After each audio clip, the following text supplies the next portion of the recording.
Well, I've been flea marketing again. I haven't done a flea market in quite a while, actually. It's been almost a year, I think. I've been so busy with estate sales and so on, where I get more than enough stuff. This morning it was raining a little bit. It rained last night. It's kind of dismal looking out. Very gray. It's spritzing until at least 1 o'clock. So a lot of the vendors did not show up at the flea markets. This is a big one over in Connecticut. And I say it was about, the field is half full of vendors. Not a lot of customers coming in either because of the threatening weather. So what that equates to is motivated sellers.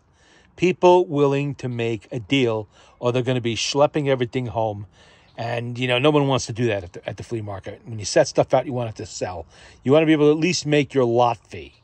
If nothing else, at least make that. So you're not out of pocket. You got rid of some junk, and you're not out of pocket too much. And for the most part, except for like one person, everybody was willing to make a deal. Everybody. Sometimes before I even suggested it. So we'll start with this dentist's tool chest. This dates probably to the 1920s. It looks it, maybe even a little earlier. This is from a time when dentists actually did make house calls. You can see they carried their tools. It locks with a special lock in the back. And there are even still some dentist tools in here. And it needs work. Not perfect.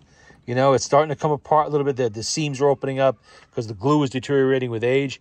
That is nothing for me to fix. I do this all the time with other wood items. I do a lot of Gerstner toolboxes and Victrola cabinets, things like that. It's only a matter of gluing and clamping. That's easy to do. If you have the tools, I do. It's missing a knob down here. I can source that from a Victrola. It's the same exact thing. They sell them brand new. I could even get it from Gerstner because I think that's the same ones they use on some of their chests. And they're still around, by the way, and still selling tool chests and parts. The tools inside, I don't need a lot of that stuff. I will probably sell most of that off. And I might keep some of like picks. These are really good for doing detail work on little parts, things like that. They could be repurposed for that. And there's this, what is this, pair of needle nose pliers in here. Yeah, that. I'm not really sure what that's for, but we'll find a use for that. Tools, of course, we don't discard. And look at all the other picks they got in there. Instruments of torture is what that is. Little things in the drawers of a dental nature that I really don't know what they're for, but they'll find a home somewhere. And I will repurpose the box as a hobby box of some sort. I'm not sure yet exactly what I'll use it for, but I'll find a use. I'll clean that up. It'll look nice when I'm done.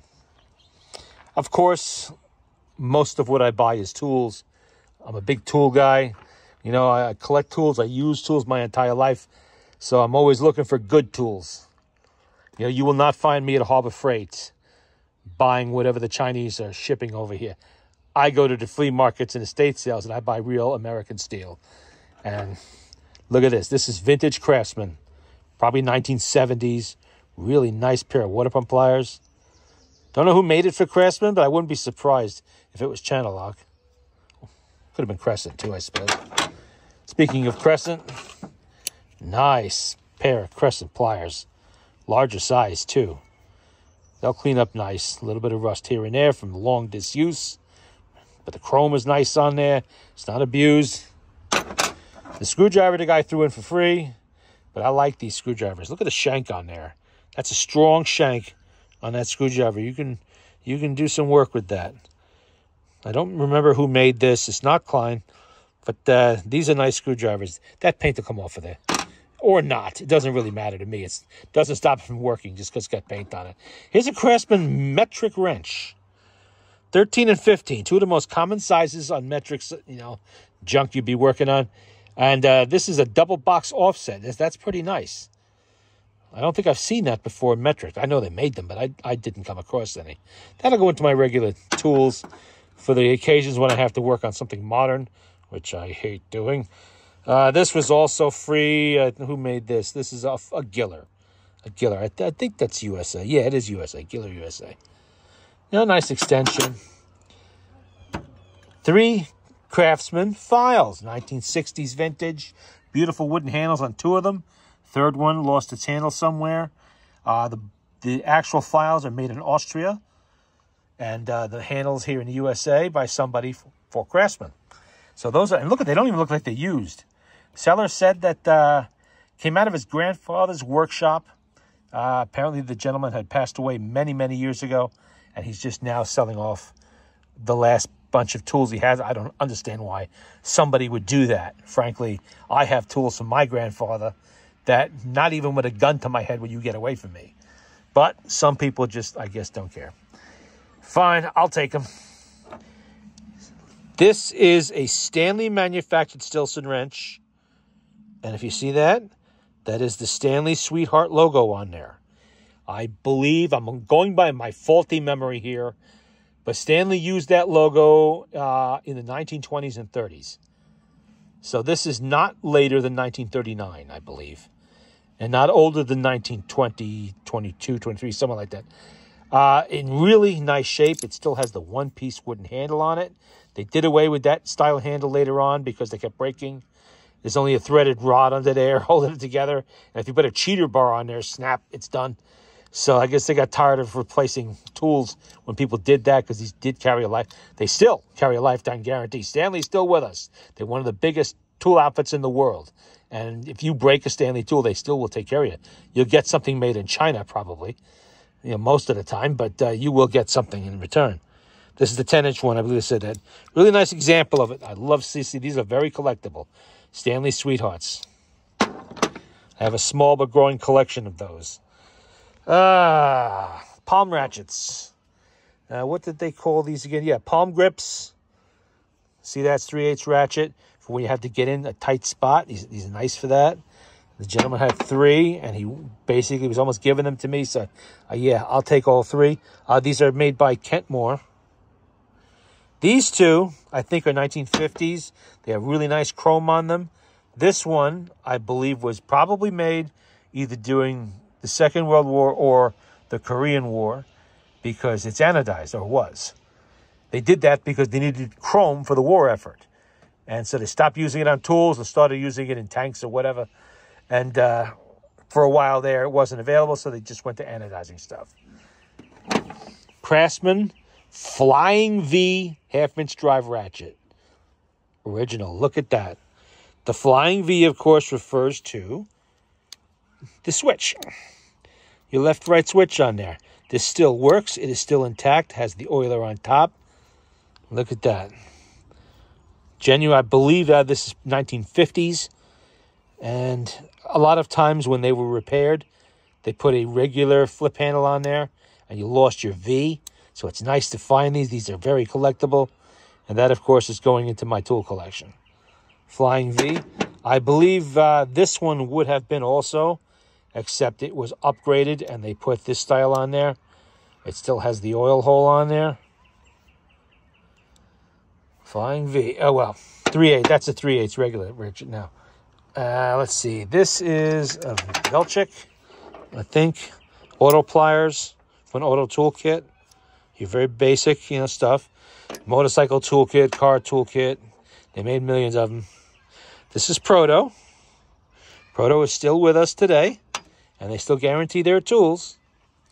A pair of Proto pliers. Needs a little cleaning up, but they're in nice shape. Good jaws on them. That'll clean up nicely.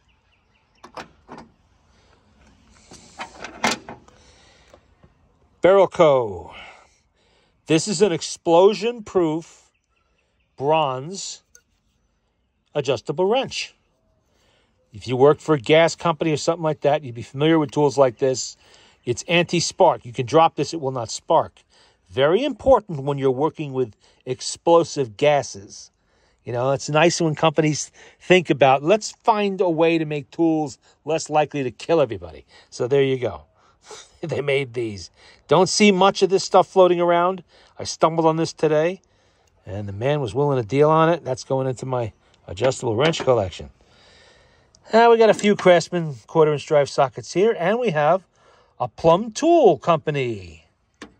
Plum Tool, I know it looks like it's an O, right? It's not. That is supposed to be a U. Anyway, you know this company better today by the name Proto. Plum became Proto, I believe it was 1947 after a lawsuit. They lost. They had to change the name of the company because it was proved to be a little too close to somebody else's, I believe, a company that made axes and hammers and things like that. So I think it was hammers. So Plum in 1947 becomes Proto. And as I said, Proto is still around today. They are still lifetime guaranteed. They are part of Stanley Proto Corporation. Still has the ratchet, the breaker bar, the extension, and most of the sockets. I think we're missing 1 or 2 sockets there. But most important, look at the box, how nice that box is. That's what caught my eye. Still has most of its paint on it. That's really nice. You don't see them like that too often. Here we have a 10-inch brace. This one, made for craftsmen. Look at that. You don't see that too often. I don't know who made this for craftsmen. It could have been Stanley. I wouldn't be surprised if it was. It's very well made. It has most of its chrome still on it. Really nice shape. Couldn't leave that alone. This is basically being given to me. We have a 1969 Coleman lantern. Do I need another Coleman lantern? Definitely not. I must have 10 of them. But this one was really nice. Look at that. How nice. It's over 50 years old. It has most of its paint. In the original glass is still in there. The Coleman Pyrex glass is still in there. Really nice. It's got the big shade. Usually these get all dented up and stuff. This one's not. A whole box full of Edison cylinders. These are for Edison phonographs. Most of them are blue amberols from the teens, and I think they were late teens into the 1920s. I'm not sure about that. But this one, there were 3 or 4 in there that are black wax. And this will play on my 1903 Edison phonograph. And just a by the way, little tidbit of useless information. Edison copyrighted the word phonograph. He invented the word to describe his machine, which played these cylinders. So anybody else that made a machine that played recorded sound had to come up with a different name for their machine. And so officially, we all know the Victrola, right?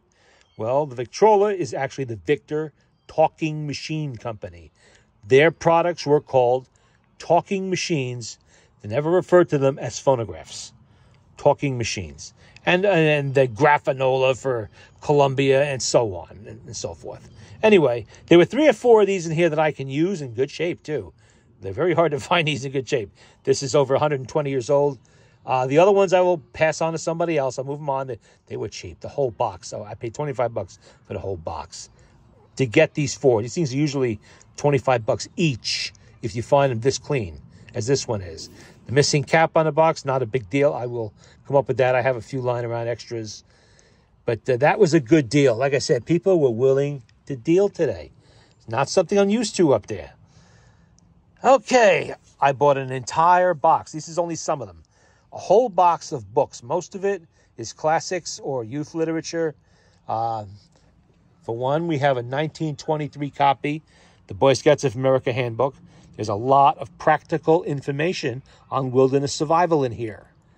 I don't know if that's still what the Boy Scouts do today. You know, I have no idea, but back then they did. And it's all in here. It's almost like a U.S. Army handbook. Very good to have and keep handy in this uncertain world we live in today. You never know when a little practical knowledge will go a long way for you one day. Anyway, the rest of these books caught my eye mostly because a lot of them had dedications in them. Look at this. This one from Christmas 1917.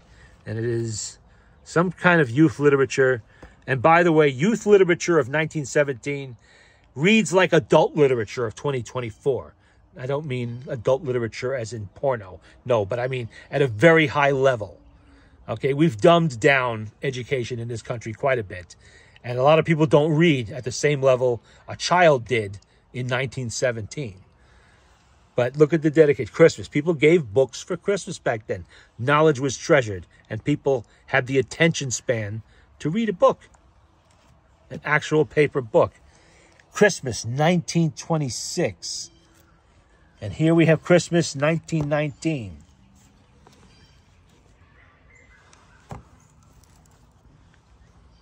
And this is a set of leather-bound Charles Dickens classics. And on the front of it, Christmas 1909. Look at that. Let's get that out of there before it marks up the paper. I'm sure these things are valuable collector's items. And some of them I will move on. Some of them I'll just read them. And they're cool. And like I said, again, very cheap. I think I paid $10 for a whole box. This is just a few of them. I must have 40 or 50 books in there. Okay. What's this? This is the Coleman Mighty Mites. Ultimite.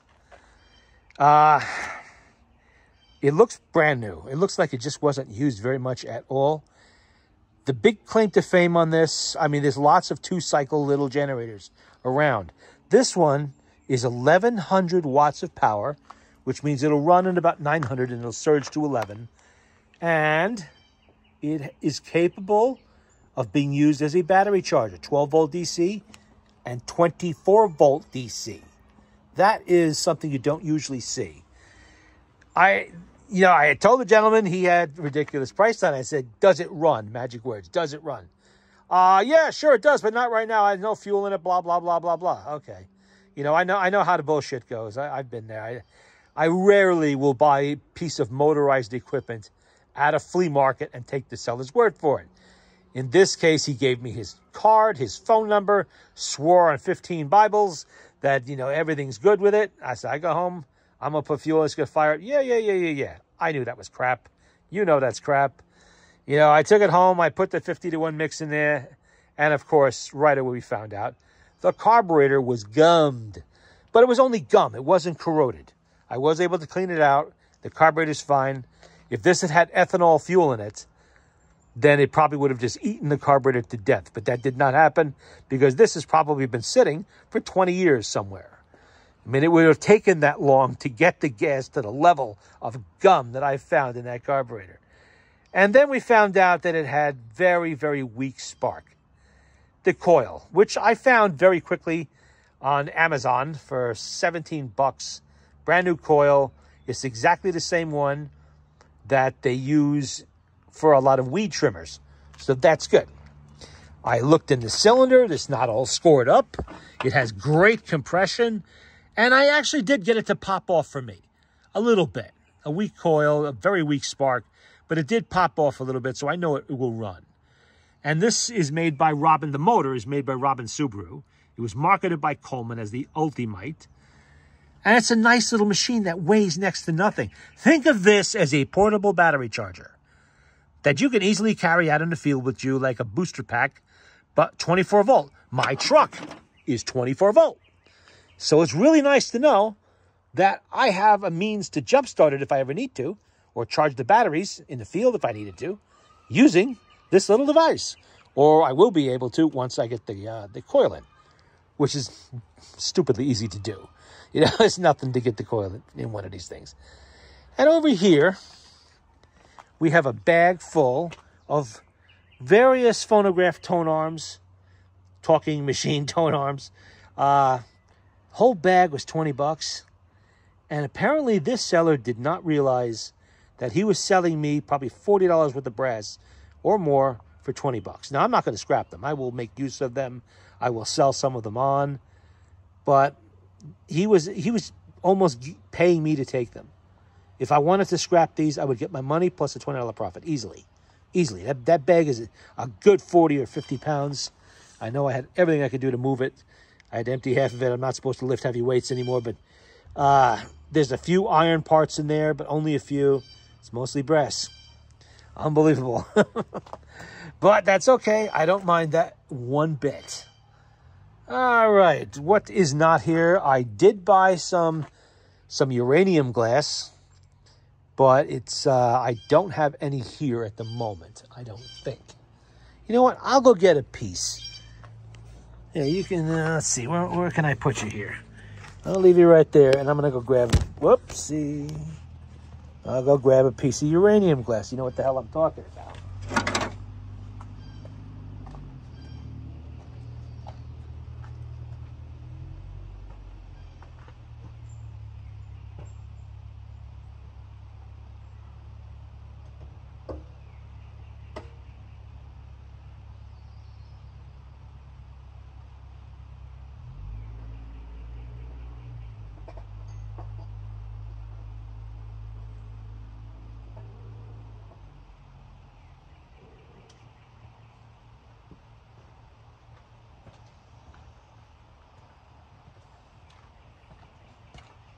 Okay, here we go.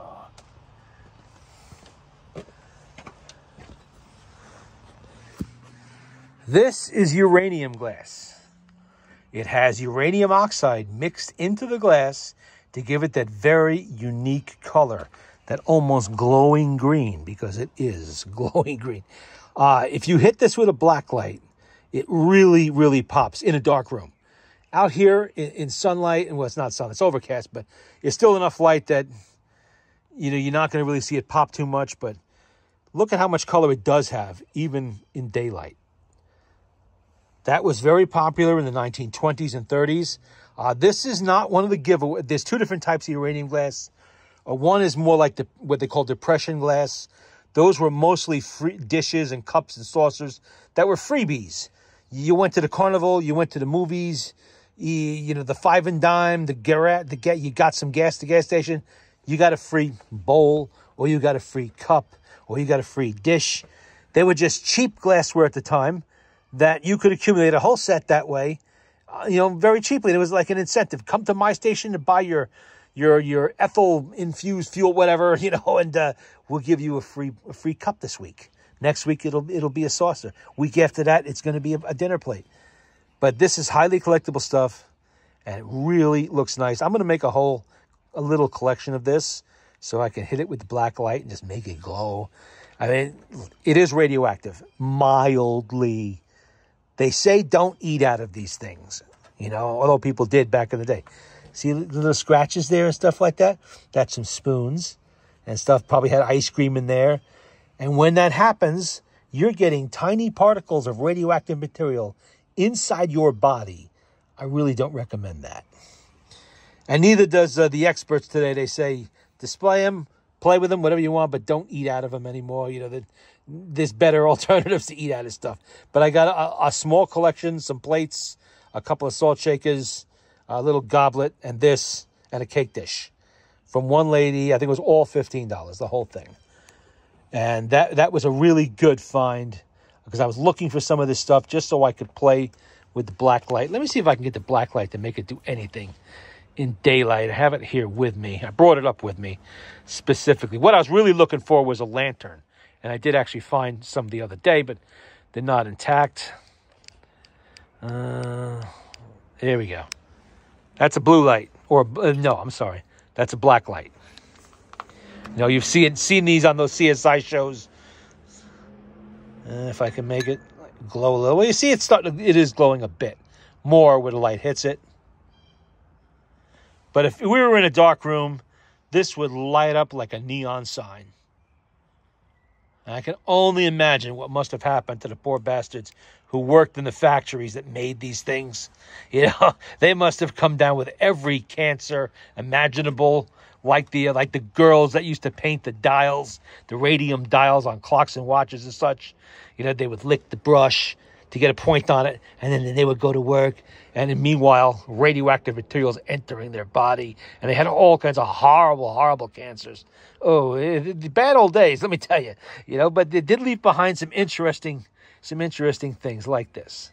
This is, like I said, this is a little bit fancier. You can see the design on there. This would not have been one of the free giveaway type deals. This is probably from the 1920s and was undoubtedly part of a set at one time. That somebody bought for their regular glassware. Uranium glass at that time was considered exotic. By the 1930s, it was considered a lot less so. Although a lot of the 30s ones tend to be a little bit more yellow and even into the red. But this is a neon green. Look at it. Look at that color, how that comes through. I love finding stuff like this. It's cool old shit. That's what I collect. And this definitely qualifies. I think that was it. I don't think I had anything else I got today. There was only one guy. He had a couple of pocket watches. Nothing special. The movements were, I think the best one was 15 joule. The other one was like 5 or 7 joule. And they were 18 size big ones. And they were 19th, early 20th century actually is what I think they were. There was a Hampton, and the other one was an Elgin or a Walton. No, it was an Elgin, I think it was. Anyway, I have a watch guy who can service those watches. But his minimum price is $225, and that's my price because I'm a volume customer. You walk in off the street, one watch, it's going to be closer to $300. That's what he charges to take that movement apart, clean it, diagnose whatever problems it has, and then you move on to the fixing stage where you will be paying for parts that are sometimes expensive and hard to find, and paying for his time. Well, he's going to be reassembling the watch anyway, so that's the time to fix it. But you're going to walk out of it with a bill probably about $350, $375. So if I'm going to do that, it has to be a very high-grade movement. We're talking 21 joules to 23 joules minimum. Or maybe I would do a 17 if it was really nice. But I'm not paying that kind of money for a 15 joule or a 7 joule or something. I'm sorry, I'm not doing that. If I could do my own work, I would definitely buy something like that and play around with it just to play around with it. But I don't have the dexterity in my hands to do that, arthritis, everything else, and my eyesight sucks. That's definitely not work I can do. So I have to pay someone else to do it, and God bless him, he does a great job. But the guy wanted ridiculous money. He was showing me watches worth maybe $50, $50 tops, and he was asking hundreds of dollars for them, and he would not budge. I said, not this guy. Not this guy. I can go on eBay and buy them all day long for $50, $75, really nice ones with high-grade movements that he'd work. I don't need to go to the flea market and pay 3 times that for junk. But that was the only guy I really didn't want to deal. Everybody else was willing to deal, and so I got some good finds today. Don't know when the next time I'll get back to a flea market because, like I said, I get a lot of stuff at the estate sales, enough to keep me busy for years. So, I almost forgot. The guy that had the tools, he also sold me a whole crate. Some of it's up there. I was using it earlier. That's brake clean, some oil, some penetrating oil on it, some gear oil, and some starting fluid. Brand new full cans of that. See, I'm already using it. I was using it to clean the carburetor earlier today, and $10, the whole thing. $10 might buy you 1 or 2 of those cans of brake clean. I said, thank you, sir. I very much appreciate that.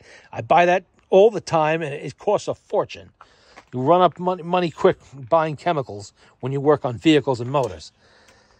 But there you go. That's today's flea market finds. It's May of 2024.